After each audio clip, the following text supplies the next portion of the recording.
Hello friends, math में आप सबका स्वागत है। ठीक है, तो इस वीडियो में आज हम बात करेंगे डिफरेंशियल इक्वेशन के फॉर्मेशन के बारे में, यानी कि फॉर्मेशन ऑफ डिफरेंशियल इक्वेशन के बारे में बात करेंगे। तो आगे बढ़ने से पहले मैं एक बार आपसे कहता चलूं कि प्लीज अगर आपने मेरे चैनल को सब्सक्राइब नहीं किया है तो वहां पे कहीं ना कहीं नीचे सब्सक्राइब बटन आ रहा होगा, तो उस सब्सक्राइब बटन को क्लिक कर दीजिए ताकि आपको मेरी इस तरीके से वीडियोस मिलती रहें मैथमेटिक्स से रिलेटेड। ठीक है, तो आइए देखते हैं कि डिफरेंशियल इक्वेशन का फॉर्मेशन कैसे करते हैं। बहुत आसान है, बहुत ईजी है, कोई मुश्किल काम नहीं है, एकदम सिंपल सा है। करना क्या है, कुछ नहीं करना है, बस जो हमारा y बराबर एफ एक्स का जो भी फंक्शन होता है, ठीक है, इस टाइप का अगर कोई फंक्शन दिया है y equals to F X का, कोई इक्वेशन दी है, उसमें जो भी हमारे अननोन कांस्टेंट है A B C, unknown constant का क्या मतलब है कि कोई नंबर ना हो, ठीक है, यानी कि 5 6 है ना, 5 6 या कुछ भी इस तरीके से 1/2 इस तरीके से कोई फिक्स नंबर ना हो, बट हाँ कोई ना कोई कांस्टेंट हो, जिन्हें हम क्या कहते हैं, आर्बिट्रेरी कांस्टेंट कहते हैं, यानी कि जो कोई भी वैल्यूज ले सकते हैं। यानी कि अगर इस तरीके से लिखा हुआ है 3x² प्लस 10x, ठीक है, जैसे ये लिखा हुआ है। अब इस केस में यहां पे हम लिख लेते हैं a 10x, ठीक है। यहां पर आप देखिए, अब जैसे कि इस तरीके से लिखा हुआ है, यहां पर ये कांस्टेंट क्या है, ये कांस्टेंट तो 3 है, ठीक है। क्या इस 3 की जगह हम कुछ और लिख सकते हैं? नहीं, बिल्कुल नहीं लिख सकते, 3 3 ही के बराबर है। बट हाँ, ये जो a है इसकी जगह हम कोई भी वैल्यू पुटअप कर सकते हैं, तो ये कांस्टेंट होता है। और ये कैसा कांस्टेंट है? ये आर्बिट्रेरी कांस्टेंट है, यानी कि वो कांस्टेंट जो बदल सकता है, बट हाँ कांस्टेंट है, ठीक है। तो ऐसी ये जो नॉर्मल इक्वेशन होगी, इसमें से ये आर्बिट्रेरी कांस्टेंट को रिमूव कर दें, बस वही हमारा जो है डिफरेंशियल इक्वेशन की फॉर्मेशन हो जाती है। तो चलिए देखते हैं, कुछ एग्जांपल्स के जरिए हम आपको बताते हैं कि डिफरेंशियल इक्वेशन का फॉर्मेशन कैसे करते हैं। तो डिफरेंशियल इक्वेशन का फॉर्मेशन हम लोग ये 2 एग्जांपल से देखेंगे, ठीक है। तो आशा करते हैं कि आप लोगों को ये पार्ट समझ में आ जाएगा, ठीक है। तो देखिए कैसे क्या करते हैं। लाइन बहुत स्ट्रेट खींची है, ठीक है, तो जितनी स्ट्रेट लाइन खींची है ना, तो उसके लिए एक लाइक तो बनता है भाई, तो लाइक कर देना, ठीक है सब लोग। बहरहाल, तो आइए देखें इसको कैसे सॉल्व करते हैं। तो जैसे कि हमने बताया कि डिफरेंशियल इक्वेशन फॉर्म करने का हमारा जो मेन मकसद होता है कि किसी भी इक्वेशन में जो आर्बिट्रेरी कांस्टेंट होते हैं वो कांस्टेंट्स हमें रिमूव करने हैं। जैसे कि यहाँ पर ए और ए स्क्वायर है, ठीक है, ए और ए तो कॉमन है ना, यानी कि एक ही आर्बिट्रेरी कांस्टेंट है, तो हमें एक आर्बिट्रेरी कांस्टेंट ही रिमूव करना होगा, ठीक है। तो आइए देखें क्या करेंगे। जैसे कि अगर इस पूरी इक्वेशन को हम लोग एक बार डिफरेंशिएट कर दें, यानी कि y को डिफरेंशिएट कर दें x के रिस्पेक्ट में, तो क्या हो जाएगा, dy/dx। इधर हो जाएगा, a तो कांस्टेंट है, बाहर रहेगा, x का डिफरेंशिएशन कितना हो जाएगा, 1, ठीक है। और उसके बाद प्लस लगाएंगे, और a स्क्वायर, भाई a कांस्टेंट है तो a स्क्वायर भी कांस्टेंट ही होगा, तो इसका डिफरेंशिएशन, किसी भी कांस्टेंट का डिफरेंशिएशन क्या होता है, 0। तो ये सिंपली क्या आ गया, a आ गया। तो यहाँ पर आप देख सकते हैं कि ये जो a आया है वो किसके बराबर आया है, dy/dx के बराबर, यानी कि a की वैल्यू इसके बराबर है, dy/dx के बराबर। तब हम लोग क्या करेंगे, कुछ नहीं करना है, एकदम सिंपल काम है, बस ये a की वैल्यू उठाकर इसकी जगह रख देंगे, ठीक है। तो यानी कि जो इक्वेशन है हमारी y इक्वल्स टू a की जगह हमें क्या रखना है, dy/dx रखना है। तो आइए रख देते हैं, y इक्वल्स टू x, याला x जो है ये रखा हुआ है, और ये हो जाएगा dy/dx प्लस a स्क्वायर, यानी कि a की जगह dy/dx पूरे का होल स्क्वायर, ठीक है। ये हमारी जो है डिफरेंशियल इक्वेशन सिंपल बन गई। तो आइए अब सेकंड क्वेश्चन को देखते हैं। सेकंड क्वेश्चन कह रहा है y equals to a cos x plus b sin x। इसमें हमें क्या करना है, वही काम करेंगे, डिफरेंशिएशन करेंगे, dy/dx equals to a constant है, लिखा रहेगा ऐसे ही, cos x का डिफरेंशिएशन आता है माइनस का, ये माइनस ये लगाया, और माइनस का sin x आता है, ठीक है। तो माइनस ये यहां लगा दिया और ये sin x लिखा है। फिर उसके बाद b कांस्टेंट है, b लिखा रहेगा, और sin x का डिफरेंशिएशन पता होना चाहिए, cos x आता है, ठीक है। तो क्या इतना करने से हमारा कुछ भला हो पाएगा? क्या हमारे पास a और b की वैल्यूज आ पाएंगी? अगर हम लोग इसको देखते हैं तो a और b की वैल्यूज जाहिर सी बात है नहीं मिल पा रही हैं, ठीक है। तो कोई बात नहीं, घबराने की कोई बात नहीं, हम लोग क्या कर सकते हैं, हम लोग इसको एक बार और डिफरेंशिएट करते हैं, ठीक है। तो चलो एक बार और करते हैं, तो ये हो जाएगा d2y/dx2, ठीक है।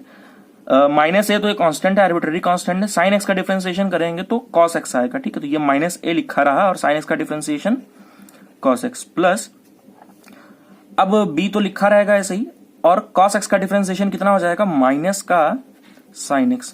थोड़ा सा सिंप्लीफाई करके लिख लें अगर, तो ये माइनस हो जाएगा माइनस a cos x, और ये प्लस माइनस जो है माइनस b sin x। एक काम और कर सकते हैं, अगर हम लोग यहाँ दोनों तरफ से माइनस कॉमन ले लो तो ये हो जाएगा a cos x और प्लस b sin x। अब लग रहा है कुछ कुछ हमारा हम लोगों का जादू काम कर रहा है। क्या जादू काम कर रहा है? ये देखो a cos x plus b sin x, यही तो हमारा सवाल था। ये किसके बराबर है? ये है y के बराबर। तो बस अगर हम लोग कुछ यहाँ पर y लिख सकते हैं, बिल्कुल लिख दें। ये हो जाएगा d2y over dx2 equals to minus y। ये हमने अपनी इक्वेशन से a और b हैं वो कॉन्स्टेंट्स हटा दिए, ठीक है। तो ये हमारा जो भी है आंसर आ गया, ठीक है। अच्छा, यहाँ पर एक चीज समझने वाली ये है कि कभी कभी इस टाइप का सवाल आएगा जहां पर जो हमारा कांस्टेंट है उसकी कुछ ना कुछ वैल्यूज निकल के आ जाएंगी और सिंपली उस इक्वेशन में हमें जो है उस कांस्टेंट की वैल्यूज को पुटअप करना होगा। और कभी कभी क्या हो सकता है कि हमारा जो भी कांस्टेंट है उसकी इंडिविजुअली वैल्यूज ना निकल के आए, बट हाँ कुछ ना कुछ रिलेशन को हम एक दूसरे से रिप्लेस कर सकते हैं, जैसे कि यहाँ पर हमने उसको रिप्लेस कर दिया, ठीक है। तो ये जो है हमारा आंसर आ गया। तो एक चीज तो और करने वाली यही हो गई कि किसी भी टाइप से हमारा आंसर निकाला जा सकता है।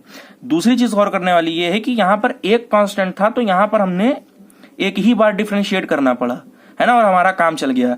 यहाँ पर हमारे दो कांस्टेंट थे तो यहाँ हमको दो बार डिफरेंशिएट करना पड़ा और हमारा कांस्टेंट मतलब हमारा जो है वो काम चल गया, कांस्टेंट नहीं चल गया, हमारा काम चल गया, ठीक है।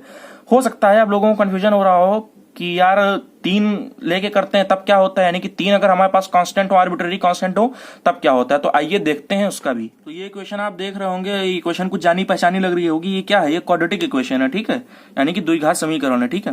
यानी कि y equals to ax square plus bx plus c। यहाँ पर 3 आर्बिट्ररी कांस्टेंट है, एक है a, एक है b और एक है c। तो जो भी इससे पहले हम लोगों ने इस्तेमाल किया उस रूल के हिसाब से यहाँ पर 3 बार डिफरेंशिएट करना पड़ेगा। तो यानी कि ये एक माइंड सेट मानकर चलते हैं, ठीक है। ऐसा जरूरी नहीं है कि 3 आर्बिट्ररी कांस्टेंट हो तो 3 ही बार में हो जाए, लेकिन हाँ एट मैक्सिमम 3 बार करना पड़ेगा, ठीक है, एट मैक्सिमम। कभी कभी होता है कुछ स्पेशल केस बनते हैं इसमें एक ही बार में काम हो जाए, या कभी कभी होता है कि 2 बार में ही काम हो जाए, लेकिन अगर 3 है तो ज्यादा से ज्यादा 3 बार तो करना ही पड़ सकता है, ठीक है। तो बहरहाल फिलहाल एक बार तो करते हैं। तो अगर एक बार करेंगे तो ये हो जाएगा, ए तो कांस्टेंट है, एक्स स्क्वायर का डिफरेंशिएशन आएगा 2x, तो ये 2x का 2 यहां रख दिया, ए यहां रख दिया, एक्स ऐसे रख दिया। ऐसे क्यों रखा? बस थोड़ा अच्छा लगता है, ठीक है। और फिर ये b कांस्टेंट है, b लिखा रहा, और x का डिफरेंशिएशन कितना हो जाएगा? 1 आ जाएगा, तो ये ठीक है। और c का डिफरेंशिएशन आप लोगों को पता है 0 रहेगा, 0 आ जाएगा मतलब, तो ये ऐसे ही रहेगा, ठीक है। तो जाहिर सी बात है अभी हम यहाँ पर a और b का कोई निष्कर्ष नहीं निकाल सकते हैं, तो अब हमें क्या करना पड़ेगा? एक बार डिफरेंशिएशन और करना पड़ेगा। तो अगर हम यहाँ पे d2y ओवर dx2 करें तो कुछ कुछ आ जाएगा। यहाँ पर आप देख सकते हैं कि 2a कांस्टेंट है, कांस्टेंट रहेगा, और x का डिफरेंशिएशन कितना आ जाएगा? x का डिफरेंशिएशन आ जाएगा सिंपली 1, और b का क्या हो जाएगा? b का हो जाएगा 0, ठीक है। यहां से हमारा एक रिलेशन a के लिए निकल के आ गया। अगर हम लोग यहाँ पर एक काम ये करें, क्या काम करें? अगर हम लोग इसको एक बार और डिफरेंशिएट करते हैं, क्या करते हैं? एक बार डिफरेंशिएट और करते हैं, तो d3y over dx3 equals to क्या हो जाएगा? 2a का डिफरेंशिएशन हो जाएगा, कितना आ जाएगा? 0, यानी कि 2a पूरा क्या है? कांस्टेंट है, तो कांस्टेंट का डिफरेंशिएशन कितना होता है? 0। तो जी हाँ, बिल्कुल ये हमारा आंसर, इसको हम कह सकते हैं, इसमें कोई शक नहीं। तो यहां पर आप देख सकते हैं कि अगर हमारा सवाल इस तरीके से दिया गया था तो हमें यहाँ अगर 3 आर्बिट्ररी कांस्टेंट है तो हमें कितनी बार डिफरेंशिएट करना पड़ा?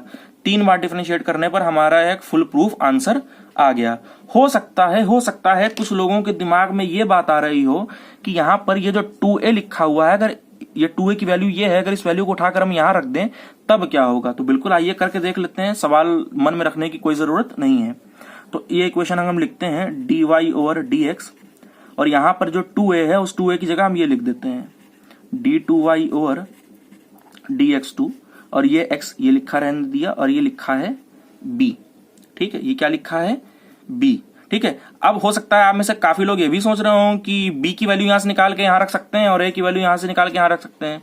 तो भाई रखने को रख सकते हो, लेकिन सवाल बहुत लंबा होता चला जाएगा, ठीक है। फिलहाल हमारा आंसर यहां पर आ गया, लेकिन थोड़ी सी चीज हम ये देख सकते हैं कि अगर इसको भाई हमें b हटाना है यहां से, भाई b हटाओगे तो क्या करेंगे? एक बार डिफरेंशिएट और करना पड़ेगा ना। जब करेंगे डिफरेंशिएशन एक बार और, तो ये कुछ इस तरीके से है, क्या आएगा? यानी कि इसका डिफरेंशिएशन हो जाएगा d2y ओवर dx2, और ये दो क्या कहते हैं फंक्शन है, तो यहाँ पर मल्टीप्लाई वाले की प्रोडक्ट रूल लगेगा।